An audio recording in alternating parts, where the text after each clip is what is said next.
जाटों का विद्रोह, revolt of Jat, जो इसके विरुद्ध खड़े हुए। और ये जाटों का विद्रोह अगर मैं बताऊं किस वर्ष का है, तो 1669। दरअसल में था क्या, इन सब का क्षेत्र था आपका, अगर मैं बात बताऊं, जैसे आज भी आप जानते होंगे वेस्ट यूपी में जो हमारी जाट कम्युनिटी है वो काफ़ी संख्या में रहती है। मथुरा का जो क्षेत्र है भरतपुर तक का, या फिर राजस्थान में काफ़ी जगह पर, मध्य प्रदेश में भी काफ़ी जगह पर। तो यहाँ पर ये औरंगजेब एक अधिकारी की नियुक्ति करता है, उस अधिकारी का नाम है अब्दुल नबी। मथुरा, सॉरी, मथुरा में एक अधिकारी की नियुक्ति करता है अब्दुल नबी। अब्दुल नबी 1661। तब तो इसने इतना प्रभाव नहीं छोड़ा, लेकिन 1667 में के करीब में जाकर के इसने क्या किया अब्दुल नबी ने, कि वहां के हिंदू मंदिरों को ये तोड़ने लग गया, और साथ में जितनी भी हिंदू महिलाएं थी उन सबके साथ में अत्याचार करने लगा। उन हिंदू महिलाओं की किडनैपिंग होनी शुरू हो गई। तो वहां पर जो तिलपत की जागीर थी, उस तिलपत की जागीर को उस समय पे आपका संभालते थे वीर गोकुल, जो कि एक जाट नेता थे वहां पर। तो सब लोग उनके पास में गए, उन्होंने कहा कि जी इस तरह की समस्याएं अब्दुल नबी पैदा कर रहा है। तो उन्होंने कहा मारेंगे इसको, फिर क्या दिक्कत है, तुम सब संगठित तो हो, अगर तुम संगठित नहीं हो सकते तो फिर तुम कैसे विजन देख सकते हो अत्याचार से मुक्ति पाने का। सब लोग उनके साथ में संगठित हुए, और उन्होंने उस समय पर अपने साथ में 20,000 समर्थक जुड़ा दिए। 20,000 समर्थक। एक बच्चा पूछ रहा है ज्योति कुमारी ये हिंदू के खिलाफ क्यों था। बेटा आप कक्षा को सुनते क्यों नहीं है, बताया ना, उसके उत्तराधिकार के युद्ध में हिंदू उसके खिलाफ थे, दारा सिकोह के पक्ष में। अभी तो बताया था प्यारे दोस्त। इतना कॉमन आईक्यू, इतना निचले आईक्यू से कैसे बात बनेगा। प्लीज ध्यान से सुना करो सारी बातें।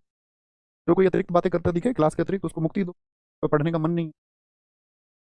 ठीक है। तो अब्दुल नबी, इस अब्दुल नबी की क्या होती है यहाँ पे याद रख लेना, कुछ जो लीडरशिप है, पहली लीडरशिप याद रख लेना 1660।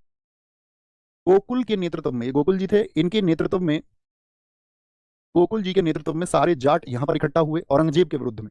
कितने समर्थक हो गए इनके, मैंने कहा 20,000 समर्थक। 20,000 लोगों ने इसको सपोर्ट किया, और 20,000 लोग एक विचार को लेकर के इकट्ठा हो जाए तो कोई भी बदलाव होगा। 1670 में क्या हुआ था, वीर सिंह बुंदेला, वीर सिंह बुंदेला याद है, हम सब करें जी भैया, जिन्होंने अबुल फजल की हत्या की थी। तो इसी क्षेत्र में वीर सिंह बुंदेला ने एक टेम्पल बनाया था, केशव राय टेम्पल, केशव राय मंदिर। तो ये केशव राय मंदिर इन्होंने तोड़ा, जिससे लोगों की बहुत भावनाएं जुड़ी हुई थी। केशव राय मंदिर तोड़ा तो इनके खिलाफ क्रिया हुआ, विद्रोह हुआ, और उस विद्रोह में तिलपत का युद्ध हुआ। तिलपत का युद्ध, मुगल सेनाएं यहां पर पहुंच गई तिलपत में। भीड़ ने क्या किया था, जब इनके साथ 20,000 समर्थक हुए, इस अब्दुल नबी को मारा, बहुत बुरी तरह से मारा, मतलब जान से ही मार दिया, खत्म कर दिया, उसका चैप्टर क्लोज। मुगल सेनाएं पहुंच गई और तिलपत के वॉर में मुगल वर्सेज गोकुल, यहां पर इनको गिरफ्तार कर लिया गया, और इनके शरीर के एक एक अंग को अलग किया, तो उनकी ये शहादत है। अगला इसके क्या विद्रोह से खत्म हो गया, नहीं। 1686 में राजा राम, राजा राम के नेतृत्व में, राजा राम जी के नेतृत्व में फिर से विद्रोह हुआ। यानी कि जो जाट विद्रोह था वो थमा नहीं। इन्होंने सोचा था कि गोकुल को जैसे ही समाप्त कर देंगे तो विद्रोह समाप्त हो जाएगा। तो किसके फिर बैनर के तले सब लोग इकट्ठा हुए, राजा राम जाट, और इन्होंने मुगलों को बहुत थकाया।